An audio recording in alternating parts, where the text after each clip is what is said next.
Wacho ni do president meet ndi kendo akapar kan tinga madonge meet malo rais.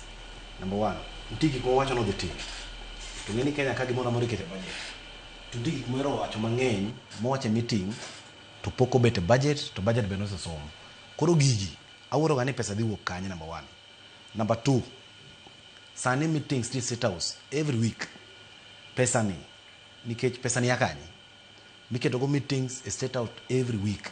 To ngeni ya sami keto meetings State House ni nti kude mang'eny Kenya kama ong'ato kunya kata dhi hospital nikech hospital onge yath. Kata ka hospital ndi county kata kure pesa mar county wuok e national government. Iwinja.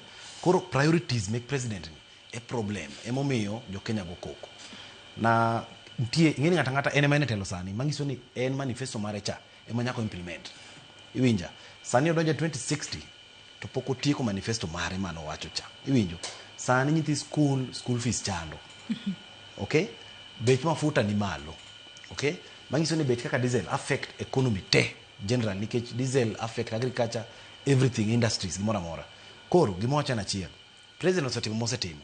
Lakini agenda necha mano wacho no timo cha botimo hapana. Mano adier. Number 2, wastage e sirkal mare ng'eny zaidi. Meeting motimo pile gi pesa mimiyo ji State House kacha. Pesa ka oromo timo gik mang'eny kabisa ground ka. Imowacho ni ya wayieri mondo tinwa. En odich nikech ogo siasa. Okay? Imowacho ni ya siasa ni bober gi president ok ober. Nikech pesa mar siasa nitie to pesa mar tiyo ne jopiny onge. Kiwinjo pile en tax emimanyo kaka fund gi gin taxes. Lakini pesa ikose kao sani winjo ni kao pesa kumora chiel. To be wanyalo pogo jatend piny gi wechego mag siasa diera nikech wang'eyo ni kinde ka kinde piny Kenya ka wasega bedo kwa yiero jatend piny ma ja siasa. Bende nitiere kaka wanyalo pogo jatend piny gi weche mag siasa. Miwacho ni pech siasa nitie to pes tiyo ne jopiny. Ingeni nitie gimoro ni nitie governance gi politics. Time mar politics en time akoro wadhi e siasa wadhi chung. Wadhi ngiso jopiny ana dhi gero badaraja ka adhi gero ndarani adhi medo classroom. Wane siasa wakelo promises. Kwasa donje siasa onego donje governance part. Gik mana nyiso na dhi timoga. Koro tija atimo. Inyo ka president wacho ni ya siasa kuchopo wadhi ng'io scorecard. Ana setimo affordable housing, asemiyo nyota fund. Wacho ni koro gidhi ng'iyo gik magisetimo. En gi mano is normal. Nyako wach gimo timo mondo wang'eni wassess tije. Lakini opposition tiji gi sani gikosoa.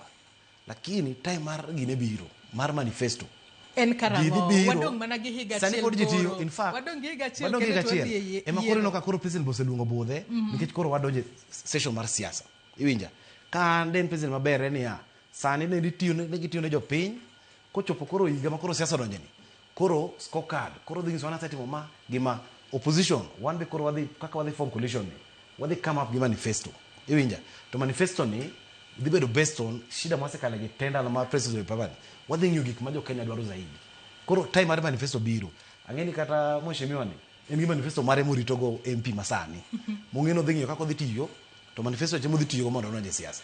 Koro wan be kaka parties man opposition time mar manifesto ne adang'e ni en time mane ma koro ber mar mondo mi jo siasa oyang manifesto magi giyange ka wang'e ni duol mata weche magiere pacho ka IBC bende no se keto timelines mago maga kinde mag campaigns mabro bedo katimore koka riambe en kochakore dwe mar mano Mei dwe mar beach mano mahiga ni nyaka wanyalo wacho ni nyaka chieng' tarik 7 dwe mar 8 mano higa manyien ma official campaign season pro bedo karumo.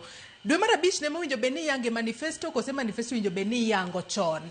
Ingendi manifesto ni number 1 kaka ing'e Kenya ka king'iyo ndalo machon ODA manifesto UDA manifesto they had so many similar things. To Kenya ka siasa marach koyo nyagolo manifesto mare to opponent mane kosewinjo manifesto mare cha idhi kaw mang'iew professionals ge te ma manifesto no donje karaka. Koro parties mang'eny golo ga manifesto timing ma proper. Makata sani nitie joma kogolo ni ng'ene jogi nitie telo gin gi itiko mora mora. Koro parties mang'eny rito ga gigoyo mondi lakini team mar manifesto loso ga manifesto. Koro timing en ya kaka nanyisi defections biro mbele ka. Sani nitie kaka Sifuna gine wachi ni onge party gine ODM on paper but ng'ene kaka defect nitie by election.